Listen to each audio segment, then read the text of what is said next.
Olá, sejam muito bem-vindos a mais um episódio do Ela Investe.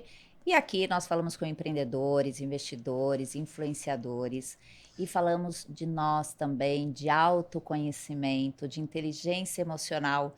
E para mim, a melhor pessoa com autoridade para falar disso, que é uma querida, queridíssima, e vocês vão ter o prazer agora de ouvir aqui no Ela Investe, Heloísa Capelas. Ai, muito obrigada, Cláudia, pelo convite. Estou bem feliz de estar aqui. Muito obrigada. Eu estou muito feliz que você veio. Eu sei que a tua agenda É é, um pouco, é cheia, é cheia. É. E Ainda bem. ainda bem, mas é o que você falou. Você escolheu estar É, aqui. Eu estou muito feliz, muito né? gostoso mesmo. E além de você ser uma referência em inteligência emocional, e a gente vai falar bastante disso, que eu gosto muito desse tema também. A gente vai falar, você é CEO lá do Hoffman, e eu Sim, quero sim. muito que você fale disso. Tenho agenda já tenho as datas para ir, É. mas eu quero que você fale um pouco de você, da tua jornada, Elo. É. Quero que você conte um pouco da tua história até onde você quiser aí. Quero que você fique à vontade, mas gostaria de conhecer um pouco da tua jornada. Que bom, que bom. Bom, eu sempre costumo dizer que eu vim de uma família muito comum. Uhum, Esse era o mote do meu pai, assim, o que ele queria que a gente fosse comum.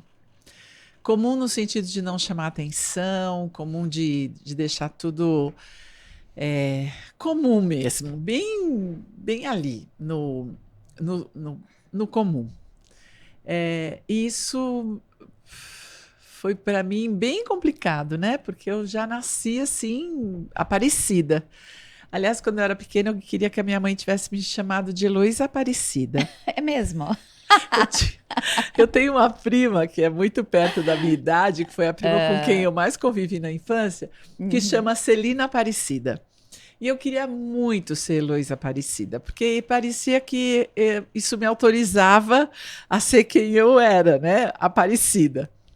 E todo o exercício dos meus pais foi me desaparecer, né? Olha que Foi me coisa. castrar, assim, foi Uhum. me colocar no lugar deles, assim, no lugar que eles queriam. O meu pai dizia assim: não apareça na frente da fotografia, é muita responsabilidade.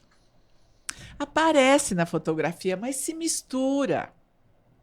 Na frente é muito, não faça isso. E eu queria ir para frente, né? Eu queria ir para frente. Queria justamente aparecer, Aparecer, lógico. lógico.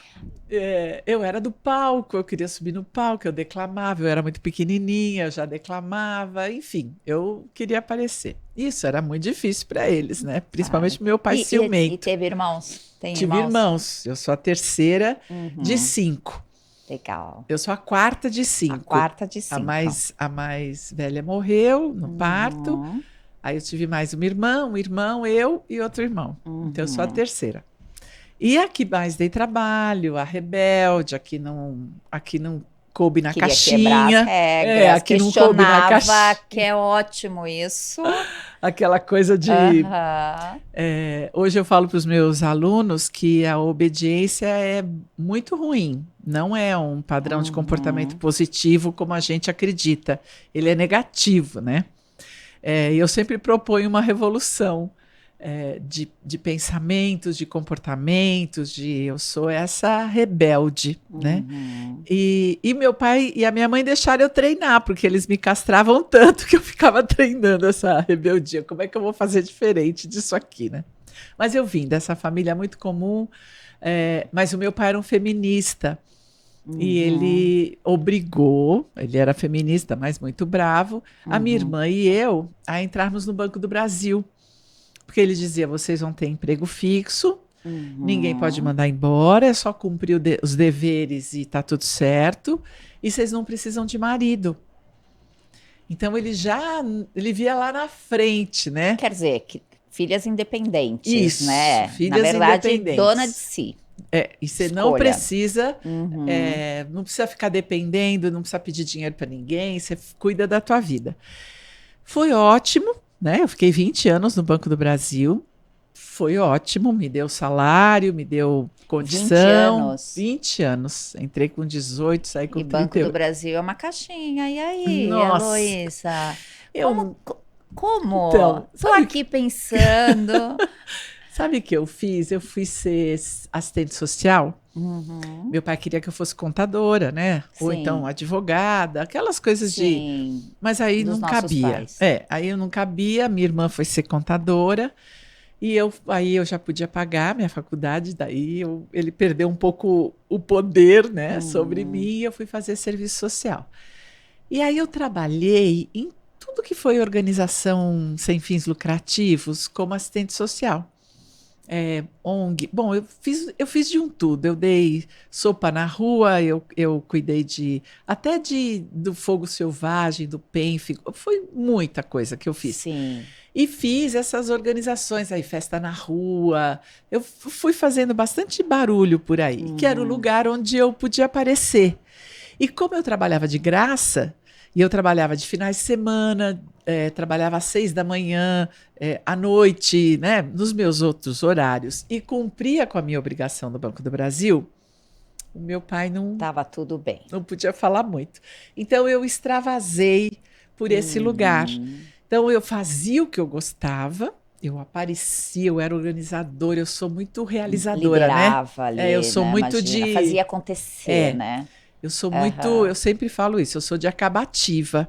Então, se Uhum. é para fazer, eu vou acabar. Então, eu leio livro ruim até o final, eu assisto filme que eu não gosto até o fim, porque se é para começar, tem que acabar. E Ótima. aí eu acabava, né?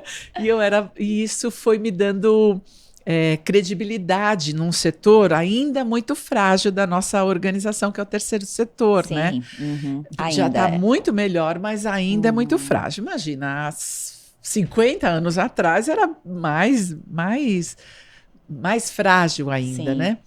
E eu era muito jovem, muito cheia de Uhum. sonhos, muito realizadora, e nesse lugar eu pude aparecer, e pude exercitar quem eu era, sem a bronca do meu pai, né? Porque eu cumpria. E nessa história de cumprir, eu casei, porque tinha que casar, embora não, ele dizia Tava que no não. pacote. Embora ele dizia que não, não era verdade, né? É. Dentro do contexto, tem que casar, tem que ter filho, Uhum. aquela coisa de família comum. Tradicional e comum. É comum, Uhum. né? É isso que se faz. Principalmente filhas, né? É isso que Uhum. se faz. É isso. E por um lado, eu fui aparecendo e fui realizando muita coisa, ganhando muita experiência, né? Muita musculatura, que é legal, né? Essa coisa do trabalho te dá musculatura. Por outro lado, era uma resiliência, porque eu ficava no banco e lá era bem comum, né? Era uma coisa de seguir as Mas regras. chega uma hora que cansa isso, né? Chega É, uma hora que você já tá se auto-sabotando ali, né? É que eram regras, e como eu Uhum. fui treinada a cumprir regras dentro da minha casa de infância, cumprir Não era regras escolha, não praticamente. era, né? Então, assim, Uhum. manda, faz direito, faz bem feito, recebe seu salário, vai para casa, pronto, né? Uhum. Então, não era o lugar de realização, não era o lugar que eu amava, mas a gente ama, né? Porque vai todo dia, eu tenho tantos amigos ainda dessa época, né, que ficaram comigo. Então, foi muito bom. Foi muito bom. Meu pai, eu tenho muita gratidão pela insistência dele, porque me ajudou a fazer outras coisas, porque eu estava tranquila financeiramente. Eu, sabe, eu tinha status, né? Porque eu era funcionária do Banco do Uhum. Brasil. Eu, todo mundo ficava quieto, porque ela tem emprego, então eu podia inventar as loucuras que eu quisesse, porque eu era uma pessoa, bom, ela tem emprego, o que vai falar dela, Tá né? vendo? De certa forma, seu pai conseguiu aquilo que ele te Conseguiu, falava que você tinha que alcançar. conseguiu. Uhum. Casei, tive sorte de casar com um médico, um estudante de medicina na época, que também era é, mais, mais moderno, né? Me autorizava, assim, Te me apoiava. e não era aquela coisa de marido, mulher, sabe? De Uhum. deixar, não era uma coisa tradicional. Então eu tinha liberdade de ir, de voltar, de sair, de tudo. Foi bem legal. É, aliás, a vida toda foi ótima. E aí, eu tive uma filha que era meu sonho de consumo, né? Eu tinha 15 anos, as pessoas diziam: o que você vai ser na vida? Eu falei assim: eu vou ser mãe. Depois eu não sei, mas mãe eu vou ser. E aí tive a Beatriz, que foi o melhor momento da minha vida, o melhor momento. Eu não tenho nada, é inigualável. Eu tenho outros 3 filhos, eles são 4, mas ter a Beatriz era ter a Beatriz, né? Era a primeira, era a realização de um sonho infantil. Aprendeu a ser mãe. Deu tudo se certo. Não como aprendi mãe. até hoje, ainda não aprendi. Não. Eu estou em processo. Tá bom, começou ali, né? Mas a Começou. experiência. Ali, a primeira é isso. A experiência de amor que a gente vive, a exato. hora que olha para aquele bebê. Olha, eu tô arrepiada. É uma coisa. A minha tá para completar 20 anos a semana que vem. Nossa, eu tô revivendo tudo isso. É uma coisa, né? É uma experiência de amor e que eu nunca tinha vivido, né? Uma coisa louca. É louco o que a gente vive. É louco, porque é uma misturada de hormônio com... É uma loucura. Sim. Mas foi delicioso. Ela era linda, super cordata, deu tudo certo. O único problema é que ela não dormia. Ela não dormia. Ela, depois dos 6 meses, parou de dormir, era um tormento. E daí todo mundo falava: é mãe de primeira viagem. Sabe aquela mãe, eu queria fazer tudo diferente do que a minha mãe fez? Então minha mãe deu chupeta, minha mãe deu uma madeira engrossada. Imagina, ela era filha de pediatra, né? Então... Tinha que fazer seguir a regra ali, né? A minha filha era filha de pediatra. Você tinha que seguir a regra ali. Então não podia chupeta, o leite era não sei o quê, aquela coisa toda.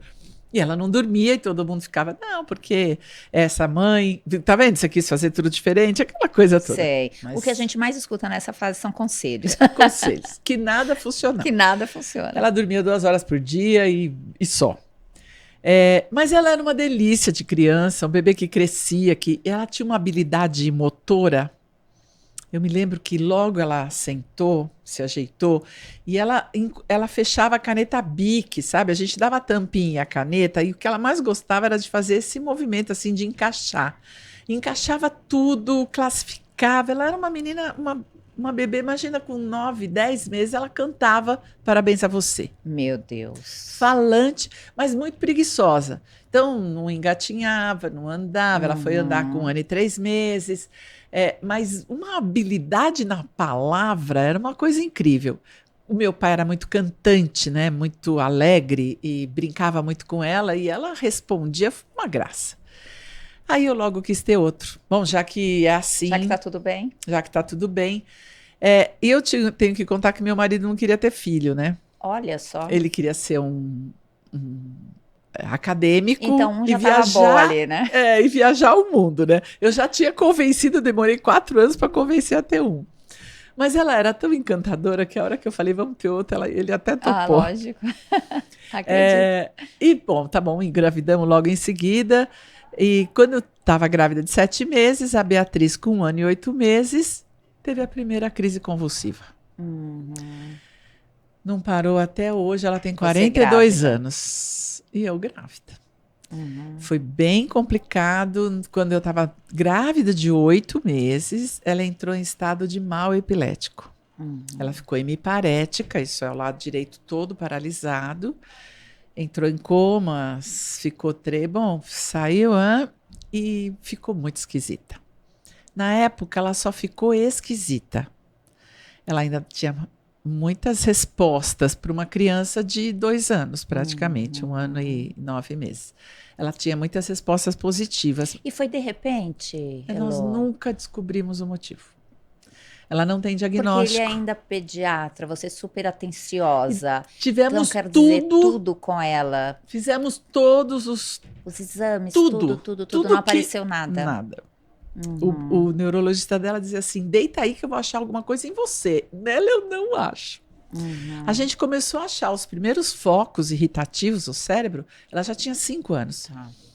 Que a gente nem sabe quem começou primeiro. Porque... Mas tudo isso também atrapalhou o desenvolvimento dela. Porque com 2 anos ela ainda ia para uma escola normal. Mas quando a Estela nasceu, a Beatriz tinha 1 ano e 10 meses. Ela tinha 1 mês que tinha voltado do coma. Uhum. E a Estela nasceu. No primeiro ano eu fiquei tão feliz, porque eu queria um monte de mulher. Meu pai era feminista, né? E eu achava que eu tinha que povoar o mundo de mulheres. Foi a segunda mulher, eu fiquei tão feliz que eu falei, ai, que bom, elas vão ser amigas, vai ser ótimo, são duas meninas. E aí foi, claro, eu vou para a terceira, eu vou para a quarta, né? Achando Claro. que eu mandava, né? É, sabe aquela arrogância juvenil? Eu que decido que tipo de filho que eu vou ter. Mas foi indo. Mas no primeiro ano de vida da Estela, a Beatriz convulsionava 20 vezes por dia. Nossa. De hora em hora. Você ficou Uma cuidando o tempo loucura. todo. Era uma loucura. A gente não sabia quando ela ia viver, quando ela ia morrer, se a próxima crise ia matar. Foi uma loucura. Uhum. Nada funcionava, nenhum remédio, nenhuma combinação. Nossa, foi doido demais. E nesse ano, ela foi perdendo. Aquilo que parecia que no coma ela tinha só ficado esquisita, ela foi perdendo, foi fritando o neurônio, sabe? Ela foi perdendo, perdendo, perdendo. Hoje ela é uma mulher, ela tem 42 anos, mas é uma menininha de E o teu 3, amor 4 por ela é a anos. coisa mais Eu linda. sou Eu apaixonada. amo acompanhar vocês no Instagram, porque o Sou teu amor apaixonada. ali, tua devoção, É é que uma ela é coisa uma que fonte de amor mesmo, né? é Porque como ela não tem maravilhosa. o intelecto, ela tem uma deficiência intelectual muito importante. Ela tem aí, para as pessoas entenderem, 3, 4 aninhos de idade. Ai, Então, uma menininha que brinca, que tem manias, que é toda tortinha, ela é toda torta, ela anda devagarinho. Mas é de uma amorosidade, porque só ela tem sobrou 40? e dois. Que ela é de 42. 82, né? Uhum. A Estela é de 84, que é. Uhum. Mas nesse primeiro ano de vida, né, nessa infância delas, eu tinha uma deficiente intelectual e a Estela é gênio. Olha, Eu tinha 2 opostos menina. que eu não sabia o que fazer com elas. Quando a gente fala que os filhos são extremos assim, né? Eu não sabia o que fazer com elas. E como eu tinha sido muito rebelde na minha infância, né? Eu não queria nada comum. Eu dizia, claro, olha aí, Deus, lógico, eu só podia ter problema com o filho, né? Porque eu dei tanto problema para os meus pais, né? Eu resisti tanto a eles, né? A essa coisa do comum, que eu não tenho filho comum aqui. Olha. São 2 extremos, só que eu fui treinada a ser comum. Que eu falo que assim foi a minha maior sorte nessa vida. Porque nada do que eu sabia funcionava para elas. Para nenhuma das duas. Eu ficava o tempo todo aqui, errei aqui, errei aqui, errei aqui, errei aqui, eu não acertava nunca. A Beatriz não parava de convulsionar. A Estela, com 3 aninhos de idade, punha a mãozinha assim, olhava para mim e perguntava, me dizia assim, por que sim, não é resposta. Uma te desafiando aqui, né? Chegava uma hora que eu dizia assim, é o seguinte, filha, é assim porque eu mandei. Porque eu não tinha mais argumentos, porque tudo ela me contra-argumentava, até hoje. Até Ela me hoje. contra-argumenta, com uma inteligência, com uma sagacidade que ela tá anos-luz na minha frente. Né? Eu até hoje falo para ela, ai, perdão, sua mãe é tão medíocre. Porque ela é gênia, ela é até hoje, né? Porque tá lá na frente. Quando a gente tá indo, ela já voltou umas 3 vezes. Nasce assim, né? Nasce assim. Nasce assim. Assim como você também nasceu. E aí a outra, deficiente intelectual, que também nada do que eu sabia servia. Foi a minha sorte. Porque eu destruí tudo à minha volta. Essa Como história. assim? Porque lembra que eu sou de acabativa? Ah, sim. Eu tava tentando acabar Você com estava as tentando coisas. resolver Eu os tava querendo problemas resolver. e não tinha ali. Nenhuma das duas tinha solução. E eu queria dar. Então é assim, é assim. Eu vim de uma educação pra lá de rígida, Sim. castradora. Sim. Era o que eu sabia fazer. E nenhuma das duas me respondia, né? Foi muito difícil e ao mesmo Como tempo. aprendemos o tempo todo, né? Nossa! E eu fui detonando meus relacionamentos, meu casamento estava no fim. Só sobrava o meu emprego. Foi um caos. Foi um caos? Nossa, Total. caos com K, de tão espetacular que foi. O que sobrou, meu pai e minha mãe, que eles nunca me largaram, nunca, e o meu emprego no Banco do Brasil. Foi o que sobrou. Marido? Não foi embora, nunca. Hum. Ele é o mais, até hoje, ele é apaixonado pela Beatriz e não larga dela. Ele não foi, ele dizia, eu não posso ir embora. Porque se eu for embora, você vai matar essa menina. Porque eu era muito brava, muito rígida, e eu queria curar.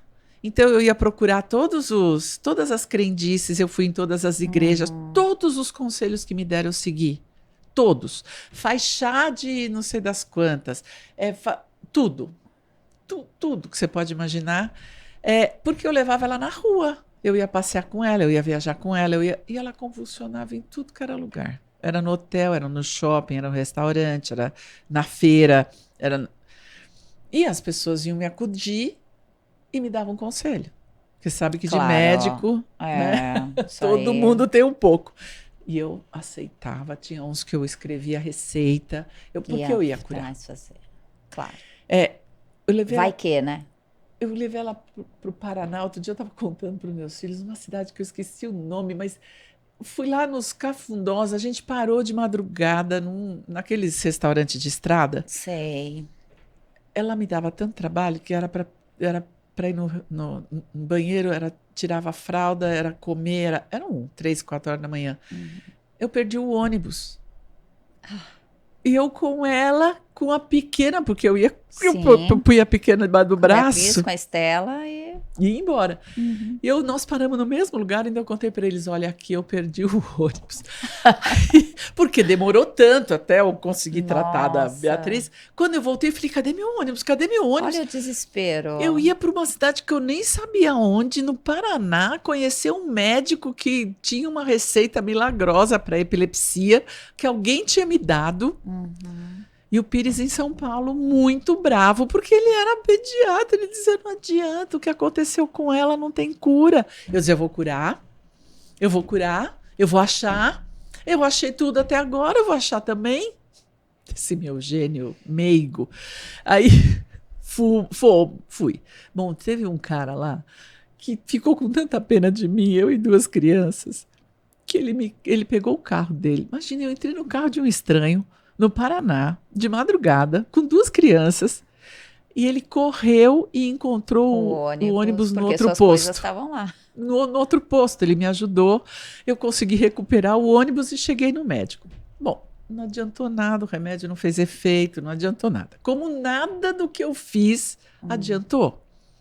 Tanto que ela convulsiona até hoje. Hoje muito menos, ela tem um neurologista há 40 anos, graças a Deus, que me salvou, né? É amigo hoje. Hoje é meu amigo, né? E nessa procura insana, eu procurei tudo.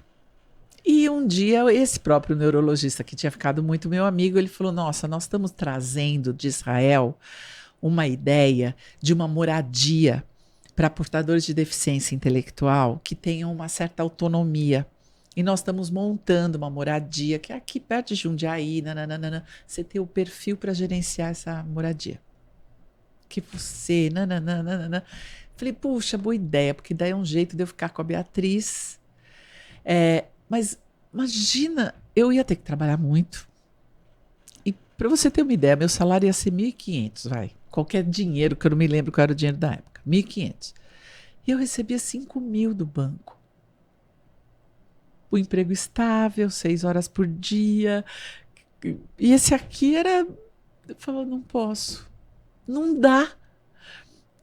Quando eu falei não dá, a pessoa que estava me treinando para esse aqui falou, nossa, que pena, você não vai atrás dos seus sonhos. Falei, que sonho? Do que ela está falando? Eu comecei a chorar porque eu não sabia nem mais o significado do sonho. Falava, do que será que ela está falando? Né? Sua cabeça é uma outra língua. Uhum. Ela deve estar falando grego, acho. Porque eu tinha só prognóstico. A minha vida era um prognóstico. Né? E péssimo. Né? Não era nada, não era uma vida, um prognóstico lindo, né, de vida. Eu ia terminar meus dias na praia, andando bem devagarinho atrás da Beatriz. E esperando a hora que ela fosse convulsionar para eu cuidar dela. Era a minha velhice. Era isso que eu ia fazer. Porque não tinha outra coisa. De repente ela falou de sonho. Eu falei...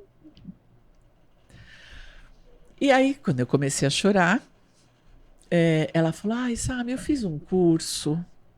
E ela me deu um papel, assim, uma xerox bem mal tirada, assim. Falei, eu fiz um curso que mudou minha vida. Eu não tinha mais o que fazer, eu já tinha ido para tudo quanto era canto. Eu fui para o Amazonas, pegar uma erva de não sei das quantas, para ver se Você fez absolutamente tudo, nada Elô. tinha adiantado. Impressionada. Nada, porque eu sou de acabativa, Claro. certo? Eu ia E tem acabar. que ser. Mas E até é você. hoje eu estou em processo. Foi o meu maior aprendizado, foi entender que eu estou em processo. E aí quando eu cheguei em casa, eu contei para o Pires, nosso casamento estava destruído. Mas ele não ia embora. Ele não saía de lá porque ele dizia, eu não vou largar a Beatriz. Se você pensa que eu vou embora e você vai ficar sozinha com as duas, não vai mesmo. Eu tô aqui. Então a gente não se fala. Era um horror. Era um casamento horroroso. Mas ele estava lá. E que era uma bênção, né? Ele estava lá. Então, na pior das hipóteses, ele estava lá. E era um médico com quem eu podia contar. É outra coisa. Aí, quando eu cheguei em casa, eu falei para ele, bom, eu vou ficar no Banco do Brasil. Ele aliviou. Falei para ele, mas a Edna, que era essa pessoa, falou assim, me deu esse papel. Mas na época o curso custava $6.000. Eu não tinha esse dinheiro. Aí ele falou assim, se você parar de me mandar embora, eu pago o curso para você. Porque ele já estava para lá de aliviado que eu ia ficar no banco. Sim. Mas eu não parava de mandar ele embora. Cada rusguinha que a gente tinha, eu dizia, então, você tem que ir embora dessa casa, essa menina não sara por sua causa. Esse pensamento fixo que ela não tem cura, é mentira. Você já está totalmente acomodado com a situação. Isso. E eu estou procurando saída, você não me deixa, aquela coisa. E aí, ele falou, bom, então vamos. No que ele falou, eu pago, eu falei, bom, mas não adianta eu fazer só. Porque parece que só eu que estou errada, né? Ele falou, bom, você vai agora, eu consigo férias em julho eu vou. Cláudio, não tem explicação, foi a coisa mais espetacular que eu fiz na minha vida. Eu pude me olhar para as minhas questões com tanta honestidade, olhar para as minhas mazelas, para a minha miséria emocional, para aquela coisa mais feia dentro de mim, com honestidade, num espaço seguro, onde ninguém estava me julgando, era eu que estava vendo. Era um espelho. E que tinha um monte de coisa que não dava certo, porque eu fazia não dar certo. E eu não sabia. As suas crenças, eu não sabia medos. Fazer diferente. Mas eu culpava todo mundo. Sim. Porque eu que estava certa, né? Bem parecido com meu pai, com a minha mãe. Descobri isso, que eu era cópia deles. E que eu não tinha outra alternativa a não ser cópia deles, porque eu fui criada por eles. E que eu era cópia no bem e no mal. Só que eu só via o mal. E eu, com toda a dor que eu tinha, o que aparecia dentro de mim era só a minha escuridão. Poder olhar para isso, poder me perdoar. Eu escrevo no meu livro Perdão, a Revolução que Falta, eu escrevo que eu pude me perdoar como mãe. Que era o que eu mais queria na vida e que era o que eu menos acertava. Mas poder olhar para isso, assim, cara a cara, e dizer, você fez tudo o que foi possível. E errou, porque você não sabia fazer diferente. E tá tudo bem. Você vale a pena.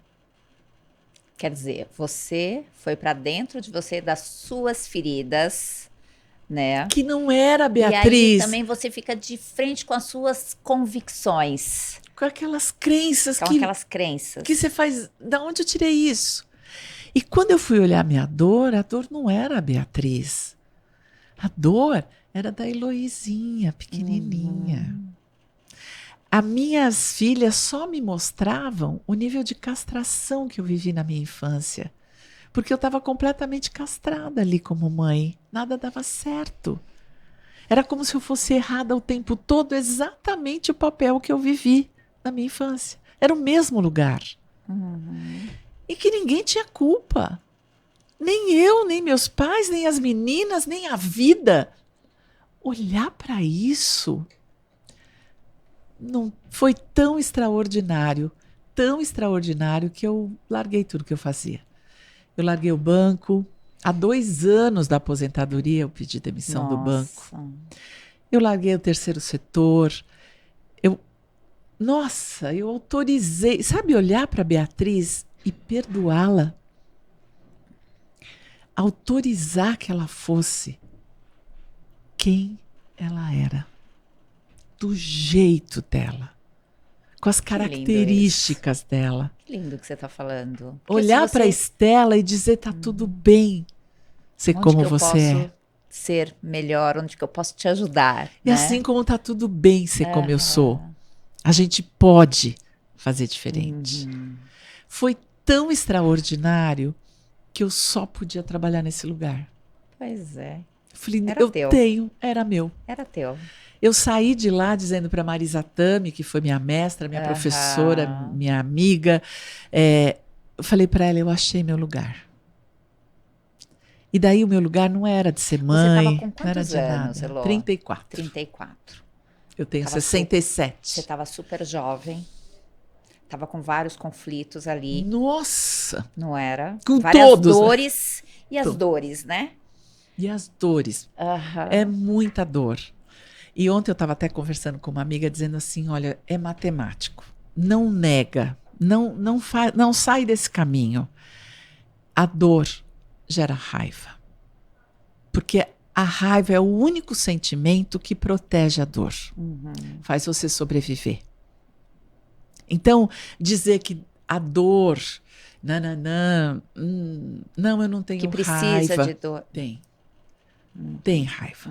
Quem sente dor, sente raiva. Senão não está vivo, porque a dor mata. E a raiva gera o sentimento de vingança. Alguém tem que pagar por isso. Ou culpa os outros. Isso, né? que é a mesma coisa. É a mesma coisa. Alguém vai ter que pagar por isso. Então, ou você se culpa, ou culpa o outro, ou se culpa, ou culpa o outro. E você não sai desse círculo. E aí a cabeça pira. Porque daí provoca mais dor, mais raiva, mais culpa, mais dor, mais raiva. E você não sai disso. Então, o meu aprendizado foi autorizar a minha raiva. E dizer, não tem problema sentir raiva. A questão é o que eu faço com ela. Se reencontrar em você, né? Porque nada do que a gente sente está errado. Nada. Tudo é precioso. Porque é você que está sentindo. E só você está sentindo. O que você faz com o que está sentindo é que é o problema. Como eu tive pais raivosos e agressivos e violentos, foi isso que eu fiz com a minha raiva. Eu agredia e eu era violenta. E não era violenta de socar, Não, era violenta na postura. Era só a postura. Era só uma palavra. Era só uma cara feia. Eu já detonava o outro. Sem perceber. E não me dei conta. Não consigo olhar para você e ver essa Heloísa. Ela não existe. Ai, meu Deus, o que o perdão faz com a gente. Porque eu poder me perdoar e autorizar que essa Heloísa exista dentro de mim, me dá o poder de mudá-la. Enquanto eu fugi dela, enquanto eu não percebi que ela existia, porque eu não percebia. Eu não tinha consciência. Eu só ia fazendo. E eu estava fazendo o que eu achava que eu tinha que fazer. Uma semana para não ter que fazer nada. Porque eu não tinha que fazer nada. Eu não tinha filho lá no processo, eu não tinha marido, eu não tinha banco, eu não tinha nada. Eu só tinha que olhar para mim. Que presente que eu me dei. Na realidade foi o Pires que me deu. Aquele que disse, eu vou pagar se você parar de me mandar embora. E Isso a foi uma vantagem transformação familiar. total. Familiar. Ele fez Porque depois? daí 2 meses depois ele fez, 6 meses Ele depois a gente também. recasou, Ai, meu nós tivemos mais 2 Deus. filhos. Então, assim, tudo mudou. Eu Uhum. digo que eu salvei a minha vida, salvei a minha Uhum. família e salvei o meu destino. Não é? Porque o meu destino ficou completamente diferente. Hoje eu estou aqui falando de você como especialista em autoconhecimento. Uhum. Eu, como, há 33 anos atrás, eu não podia imaginar que eu viraria essa pessoa. Não podia imaginar. Porque eu seria a velha dedicada, aquela mãe dedicada que ia Mas correr atrás da filha para muitas sempre. mulheres se veem na tua história, É, né? Você sabe disso. é. Você Aliás, eu sabe, uso a minha história para você beneficiar as sabe. pessoas. Eu imagino milhares de mulheres que já fizeram depoimento para você do quanto que você já ajudou. Sua Para missão era dizer. essa. É por Você isso que eu olha para conto trás e essa fala, poxa, história. é isso. É isso que eu tenho que fazer. Que, E, que e no linda. processo, o processo não é meu, né? Uhum. O processo Hoffman foi criado, aliás, hoje faz 27 anos que o Bob Hoffman morreu. E o processo foi criado há 57. Ele ainda trabalhou 30 anos com o processo, Uhum. depois que ele criou. Então, ele não só criou, como aperfeiçoou em 30 anos. E faz 27 que ele morreu. E faz 33 que eu estou com ele. São muitos anos, é muita experiência, né? Na minha sala de aula, o processo só acontece em grupo, que foi uma sacada. A gente não existe sozinho.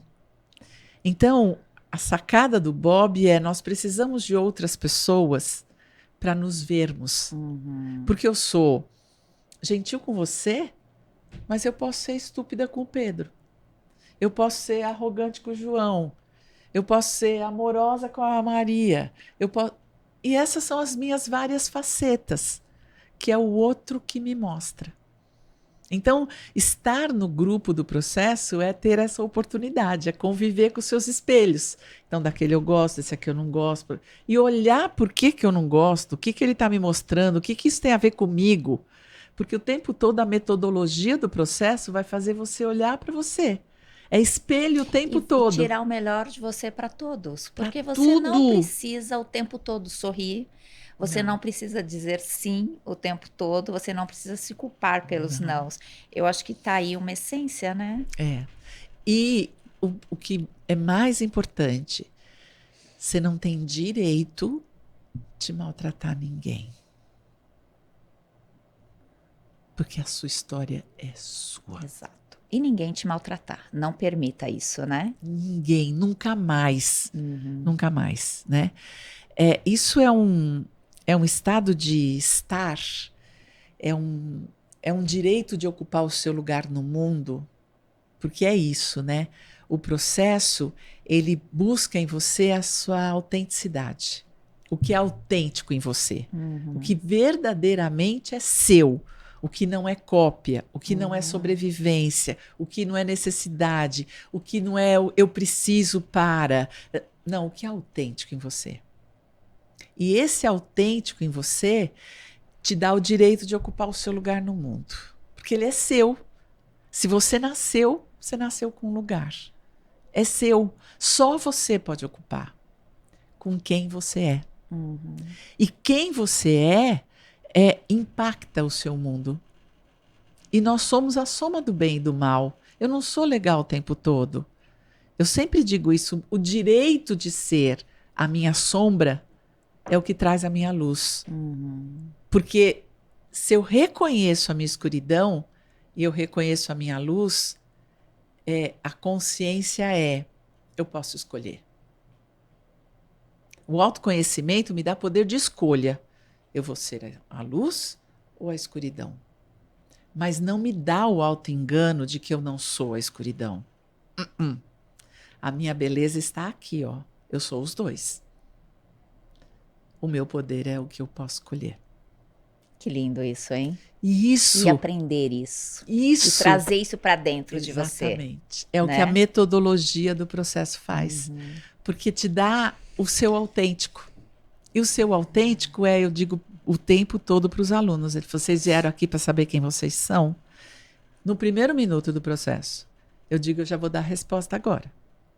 Vocês são uma fonte de amor inesgotável. Esse é o nosso autêntico. A questão é... As suas escolhas. Você pegou isso? Você está de posse da sua fonte?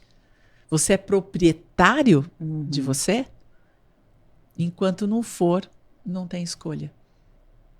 Só tem repeteco. Uma coisa que a gente fala que é a plenitude, né? É você se sentir pleno naquilo que você está fazendo. Isso é muito difícil, né? E são momentos, E são né? momentos. E são fases. A maturidade Porque ajuda a bastante, gente, né? a gente fica pleno em alguns momentos. Exato. Né? Não é que Não a gente é o tempo vive. todo. Não, nosso estágio de evolução ainda é muito humano, Mas você né? ter isso, você conquistar isso e você se permitir, a maturidade ajuda muito, né? Na realidade, é a experiência. A experiência. É o aprendizado. O aprendizado. E como isso é importante para todos nós. Isso não tem a ver com a idade, né? Não, tem a ver com autoconhecimento. Com autoconhecimento. É porque eu tenho uns meninos lá de 17 anos Exato. que são espetaculares. Eles fazem trabalho de gente grande e saem donos, né? Porque é isso que o processo te dá. Eu sou dona de mim. E se eu sou proprietária de mim, aí é que eu posso fazer a escolha. Eu vou usar o quê? Porque, às vezes, bater na mesa e dar um grito é muito positivo. Claro. Você tem que se impor algumas vezes, necessário. Então, essa história de falar, eu só sou luz o tempo todo, não é verdade. Eu escolho. Hoje eu escolho bater na mesa. Eu escolhi. Nessa situação. Eu escolhi. Né? Portanto, a minha escolha tem consequência. Eu bato na mesa e sei que pode dar confusão. Mas eu escolhi. Portanto, eu dou conta dessa confusão. Elô. É lindo. Quantas pessoas já foram impactadas?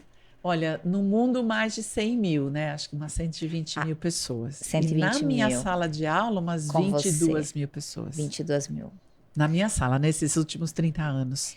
Você tem noção do que você representa? Quando a gente está falando de autoconhecimento, você está falando tudo isso, mas você tem noção? Eu acredito que você tem. O quanto que você é importante, o quanto que tudo isso que você faz e a forma com que você faz? O legado que você está deixando? Na realidade, eu só estou fazendo o que eu estou fazendo. Sim, sim. Né? Porque a transformação é cada um que faz. Sim, mas... Então, assim, eu sou tão importante quanto todas as pessoas desse planeta. Sim, mas tem uma questão que é super importante, que você mesmo falou o seguinte, você é proprietária daquilo, você tem eu sou a dona. Você é a dona disso. Isso te pertencia. Isso. Isso pertence a você. Você consegue fazer isso. Outra pessoa, talvez, não faria dessa forma, não teria a mesma essência, faria da forma dela. Mas o que eu quero dizer é o seguinte, juntou essa metodologia com a tua história de vida. Isso. E aí, Elô, vem uma questão assim, tudo que você passou, o quanto foi importante também para você. Sem dúvida. Né? Sem dúvida que foi uma escola, que eu só agradeço essa dificuldade, que eu digo isso. Eu tive o privilégio de não saber o que fazer com as meninas. Exato. E por não saber fazer, eu fui descobrir o processo Hoffman. E aí você pensa o seguinte... Foi muito mágico. Uma experiência que poucas... A vida do brasileiro é difícil. Sabemos que muitas mães, muitas mulheres, até mais dificuldades e tudo mais. Mas o quanto muitas vezes, muitas pessoas que fizeram o curso com você não têm noção dessa realidade, né? Dessa força, do que te traz essa força. Cada um tem a tua realidade, a tua história. E esse autoconhecimento é importante para a pessoa construir o caminho dela com mais leveza, com sabedoria. O que é mágico, eu acho, no autoconhecimento, Cláudia, é o bem-estar. O bem-estar, isso. Eu sou orgulhosa de mim. E estar orgulhosa de quem você é, no meu ponto de vista, é ser feliz. Você sabe que eu estava lendo nas suas redes sociais, e você tem uma fala falando de presença. O quanto você está presente na vida. Achei tão bonito isso. É porque é isso, né? A vida só está acontecendo agora. Eu não tenho nada, absolutamente nada para fazer nesse instante, a não ser conversar com você.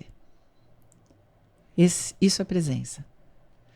Essa é o único momento que a gente tem.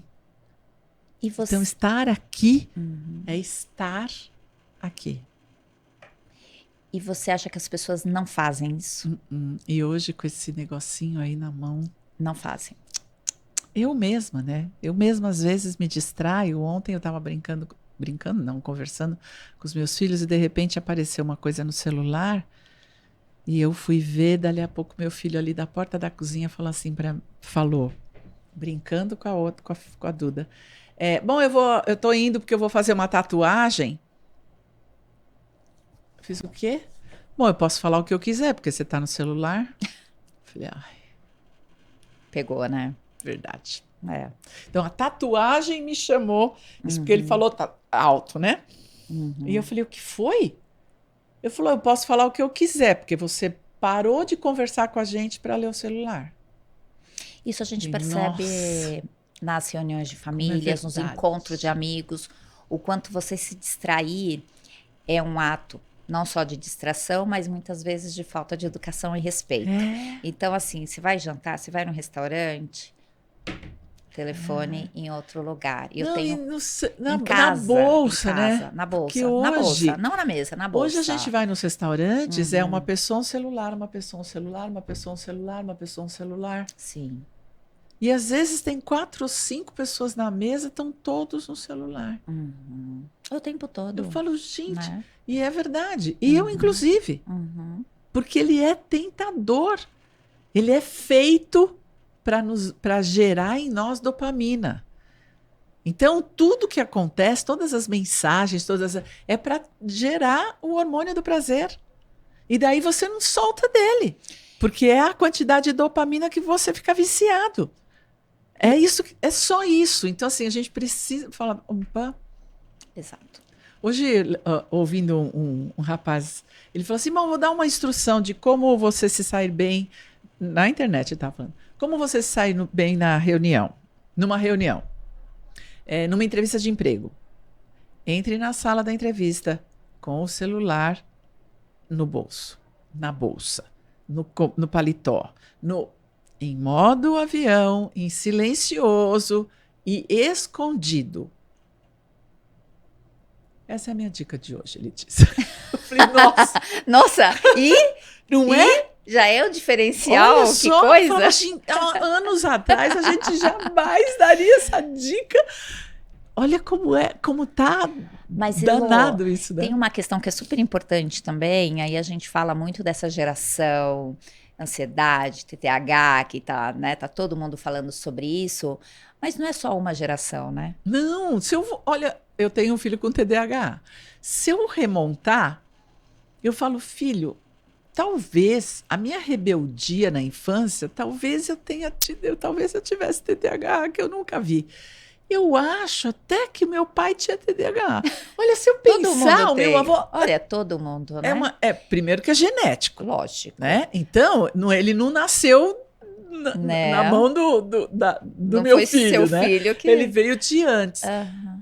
Agora ficar disputando seu pai ou sua mãe... Mas isso também vira desculpa. TDAH e ansiedade, muitas vezes, né? É o que tem. Hoje, quando a gente diz, hoje tem muito... Na verdade, sempre teve muito. É que a gente não tinha diagnóstico. E nem barulho. Exato. Então, hoje, como eu me interesso pelo TDAH, as minhas redes aparecem uma porção de coisa. Então, eu falei, nossa, o mundo é feito disso. Mas todo mundo tá, né? Não é isso, né? É mesmo uma dificuldade que as pessoas têm. E que tem. E isso aqui impacta o tempo todo. Aumenta. Isso foi ele já é disperso, Uhum. ele já não consegue prestar atenção, ele já...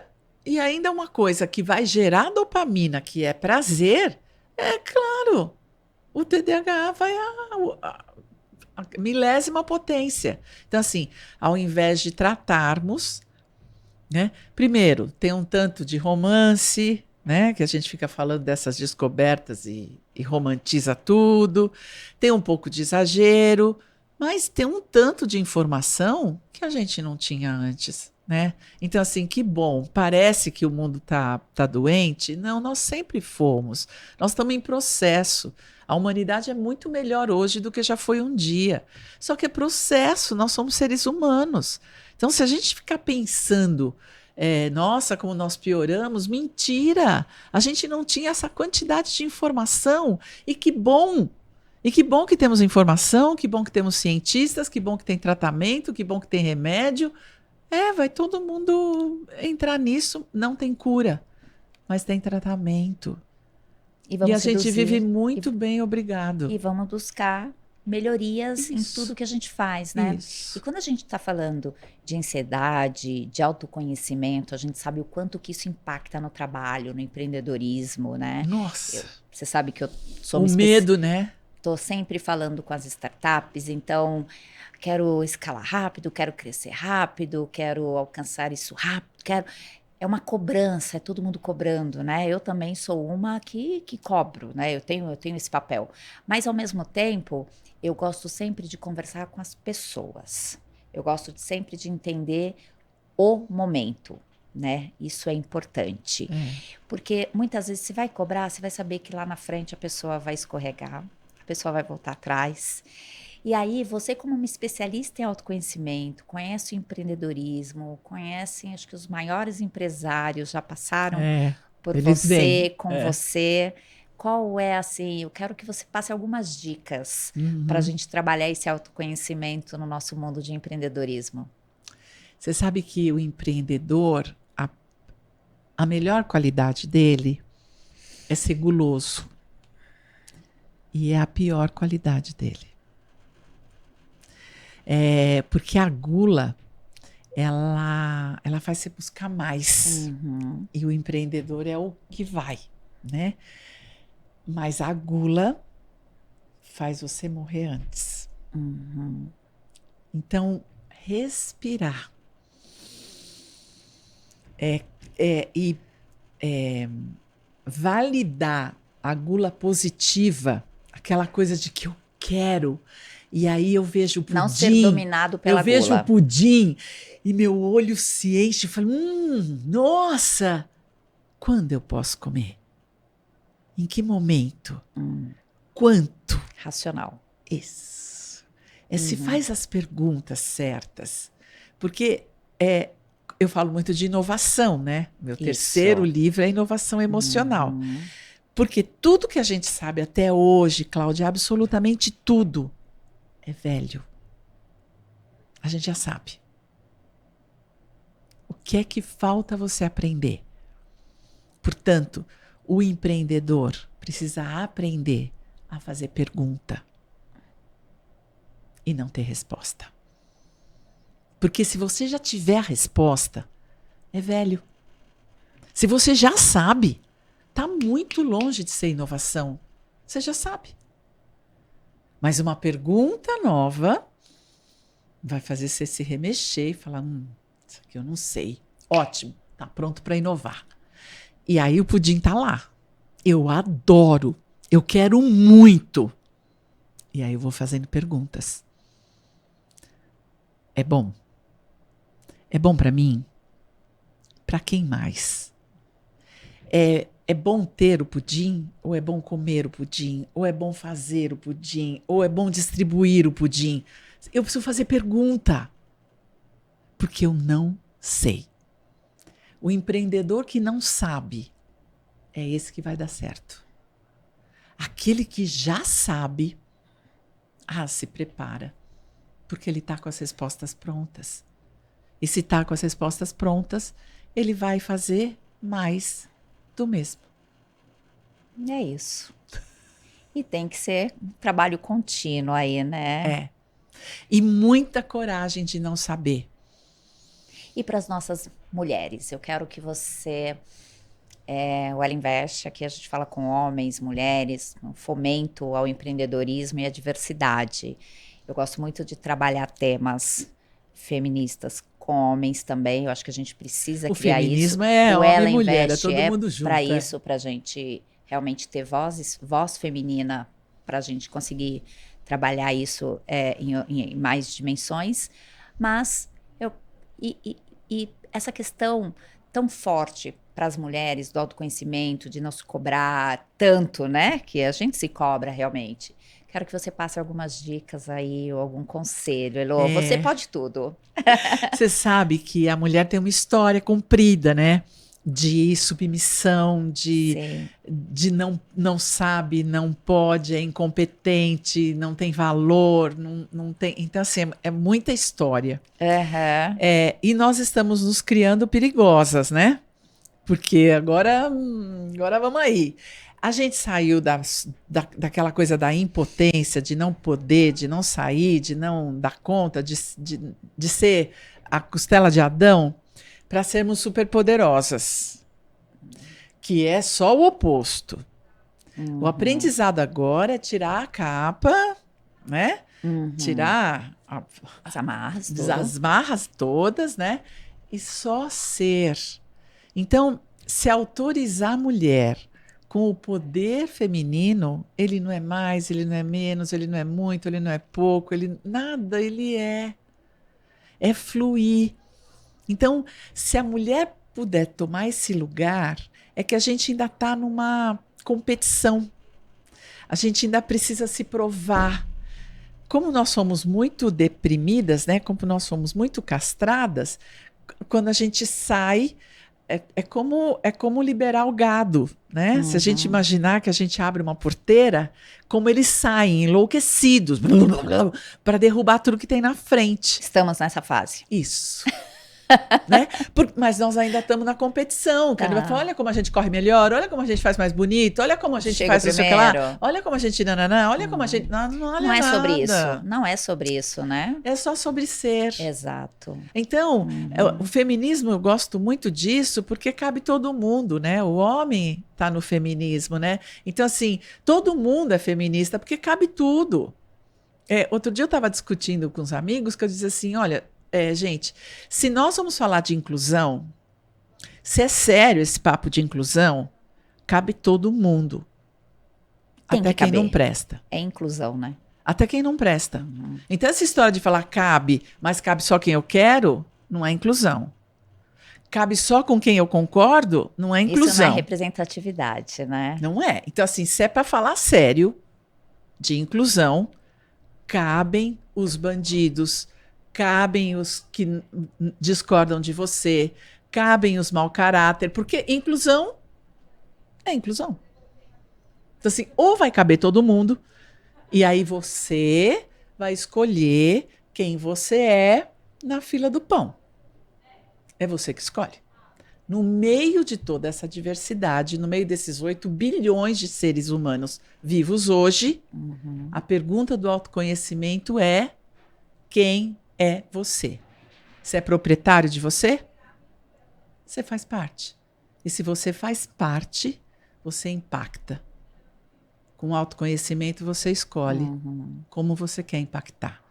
Então, as mulheres precisam impactar como mulheres. Tá vendo? Olha que linda isso. Elô, eu ficaria 3 dias aqui com você. Eu também. Na verdade, eu acho que a gente tem que criar uma série. A gente tem que criar uma série. Porque, gente, eu tô realmente muito encantada de você ter vindo. Realmente um presente ter você aqui. Obrigada. Com essas falas todas. É muito mais do que você pode imaginar, o impacto que você tem na vida de muitas pessoas. Que lindo. Em breve você vai conhecer minhas filhotas também. Ai, que delícia.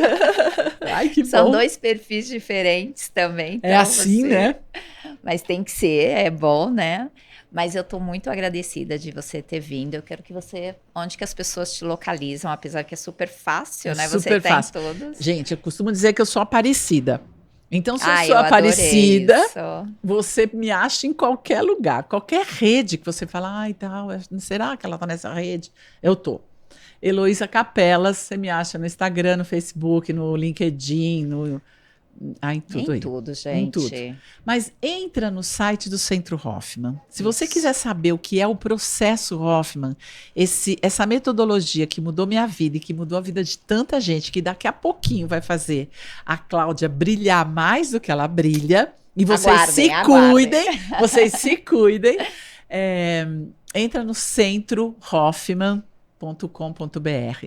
Lá tem tudo que você precisa saber. E deixa eu te falar. Se você esqueceu tudo que eu falei aqui, ou não prestou atenção, presta atenção nisso. Você é uma fonte de amor inesgotável. Que linda. Elô, só gratidão. Obrigada. Beijo para você e para todos os seus filhos. Obrigada. Um beijo. Monte.